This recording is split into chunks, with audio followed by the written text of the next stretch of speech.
Hey there, Simone here with Bulletproof Business Growth, as always with some ideas and insights, what to pay attention to when you are growing and scaling your business. So today we're going to tackle a critical issue that's plaguing companies at a higher and higher rate, the crisis of employee engagement, or rather non-engagement. So, you might be thinking engagement, isn't that just some sort of HR buzzword? But honestly, it's not a mere buzzword. Low employee engagement is like a cancer that eats away at the heart of your business if you don't address it heads on. And you know what that looks like. You're coming out and you're seeing your people sit around staring at their phones. You see a customer wandering around while they're not taking any action. You see them just kind of doing the bare minimum, and there's lots of stuff to do, but they're not doing it. And this is kind of, when you think about how much time is wasted and how much productivity is lost because there's no action that's being taken on their side where they actually know, if they do know what they should be doing, that is a ton of your bottom line that's going away because your people are not up to the task. And there's a new Gallup report that says that employee engagement has hit levels that are like at a decade-long low. So this is really crazy. It says that less than 1/3 of employees are actually engaged and motivated. Now, that is a scary statistic, friends. And it's something that everybody actually really has to pay attention to. And the kicker here is that it's not just your average employees checking out. It's your younger generations who are the lifeblood of your future workforce that are most disenchanted. So you might think that somebody who's been with you for a long time, who's been kind of doing the same thing over and over, you might think that kind of they're losing their mojo, but a lot of times it's those younger people that have just come in, the newer employees that don't have any of that to begin with. And you wonder, like, why? And experts say that a lot of it is, the reason is rapid organizational changes, the big challenges in the last few years where, COVID happened, and then remote work, and then now a lot of times there's hybrid, and it's going back and forth, and things are being changed a lot, and there's a general lack of clear priorities, constant feedback and accountability that's not happening. So you're wondering what's the real root cause, and I'm just going to be blunt about this. It's not necessarily the people. It is leadership, or more accurately, the lack thereof. And you may say, you know what, Simone, every time I listen to you, you're just telling me it's all the reasons that something is wrong is the lack of leadership. And honestly, that is quite true. It always starts with you. It always starts with you as the responsible one. So there are lots of things that in the past that were okay, where there wasn't actual effort needed, but part of it is times have changed. And also, here's the other part: if you are in a growth phase, if you are making changes in your business, well, that exacerbates all this stuff. So because when you think about it, far too many small business owners are always stuck in the weeds. They're buried under a mountain of $10 tasks when they should be focusing on the $10 million opportunities that would truly move the needle. But they're caught up in the minutia of the day-to-day operations, and as a part of that, they forget their CEO job. Because when you're a small business owner, you're CEO of your business, and your real job as a CEO is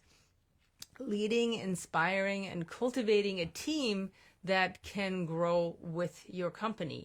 And this is really important, because if you don't put the effort in your team that allows you to grow the team so they can grow with you, that means you have a ton of turnover. You have good people leaving, like the people you really don't want to have leave. And that is a surefire recipe for disaster. Look, because it comes back to the foundation, really. Because if your employees don't really know what your mission, your vision, and your values are, and how they fit into the bigger picture, what their purpose is within the organization, honestly, you can kiss any hope for engagement goodbye. So this might sound serious, and it is, but it doesn't have to be like that, my friends. Because when you think about it, you are a small business leader. You have the power to turn this around. And that's really what we're talking about today. We're talking about, I'm going to break it down into 5 essential practices that you need to start implementing right now, not next year, to revive the team that you already have and set up your business for long-term success. So we'll start with, and yes, you're going to think I'm the broken record, define your culture and your vision. And I am a broken record on that because it's so massively important. So, and what happens, like, anytime there's a challenge, anytime you get into chaos, that's generally the first thing to go. And that is when you need it the most, and that's when they need it the most. So that's the number one step in reigniting employee engagement. So that means you're clearly defining company culture and company vision. And when I see vision, what we talk about is your 3-year strategic plan that everybody understands where the company is going, how it's growing, what is changing, how the pieces all fit together, and most importantly, how they fit into the big picture, how they contribute to company strategy and what the company strategy is. And I'm sure you've heard me say this before. One of the scariest statistics that's out there is that 73% of all employees do not know what their company's vision is or how they fit into it, and how what they do contributes to company strategy, which is nuts to me. So everybody needs to know the core values, like who you are as a company, that really drive the business. They also need to know the overarching purpose that gets everybody excited to come to work. And, I know many of you have core values set up, like, you have it maybe on a poster somewhere or on your website or whatever. But it's up to you to make sure that every single one of your employees actually genuinely connects to your mission, vision, values, and actually live them. So this is when they do that, they're going to be a whole lot more invested in making your company a success. So this is the number one step that you can never miss. And unfortunately, it's the first step to go by the wayside when things get tough. So give yourself a little talking to and do a little check-in and look at where your company really is. Is this something, that you just focus on once in a while? Is this something you never focus on? Because look, if you have to focus on it, that means you're not living it. And the only real benefit you're going to get from this is when you're living it. This is part of your everyday conversation. This is what we pull out when we look at why do we have wins, why do we have challenges, and how does everything fit together. All right, so that's practice number 1. Practice number 2 is hire and develop engagement-driven managers. And I really don't like the word managers. I try to get everybody to kind of refocus on they should be leaders, right? They're not there to manage people. They're to lead people because they are the glue in your company. They are your influencers. They are the one that have the most leverage. But they can't do any of that. None of that works without step 1 that we just talked about. They can really only make a difference if mission, vision, values are really clear and practiced. And it's something that you as a business owner stand behind, and you walk the walk and you talk the talk. And, I can hear you already. You might just say, hey, Simone, that all sounds wonderful, but I'm already stretched really thin. Like, how am I going to find the time to coach and develop managers? So honestly, you don't have a choice anymore. Of course, unless you don't really care about growth, if you just kind of riding it out, or you don't care if you start having a decline, that's fine. But if you actually want to grow and build, this is not a choice.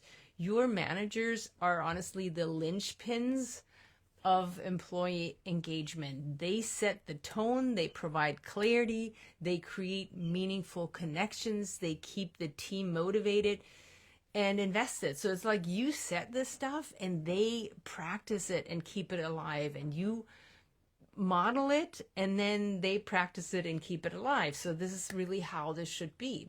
So only hire people who have a natural inclination for leadership and people management, and then give them the tools and the support that they need to thrive.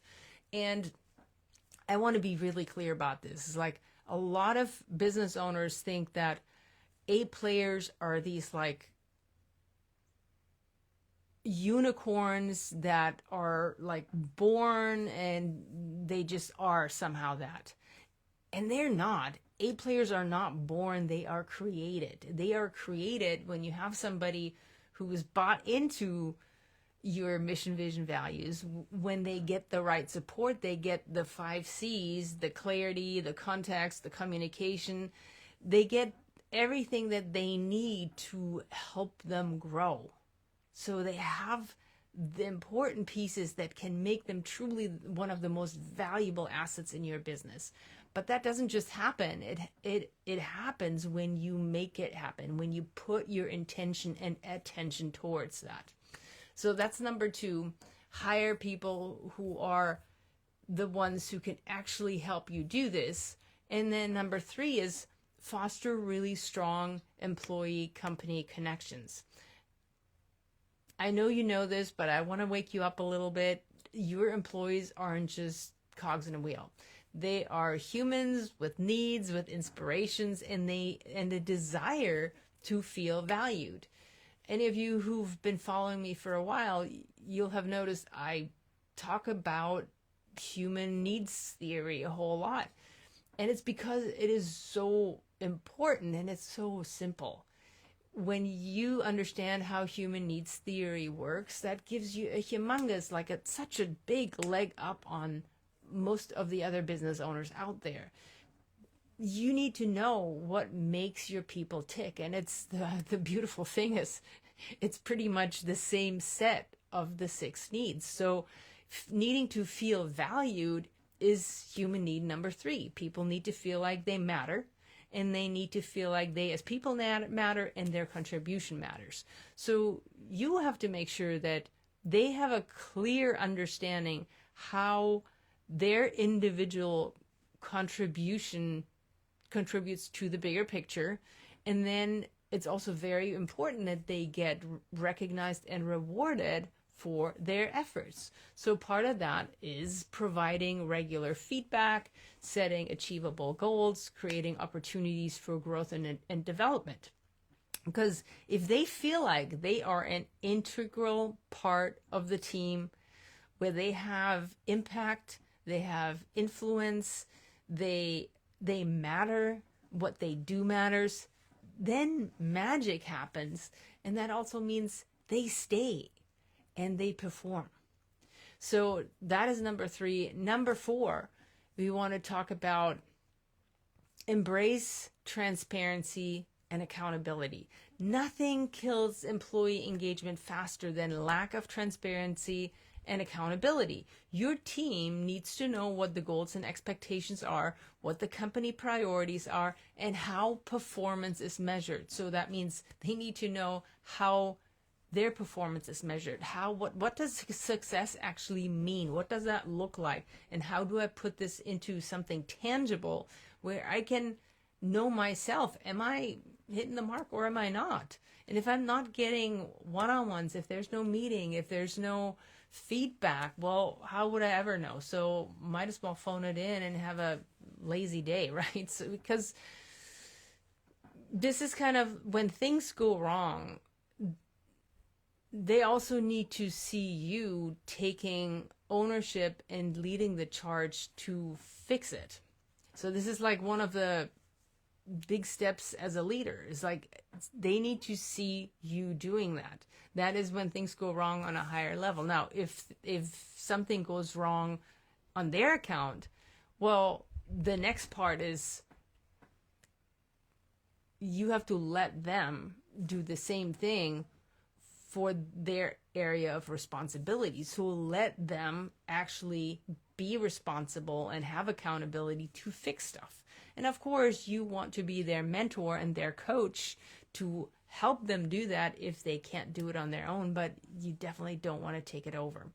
So with all those things, they will be a lot more likely to feel like they can trust you. And if they feel like they can trust you, they will go the extra mile and help your business succeed.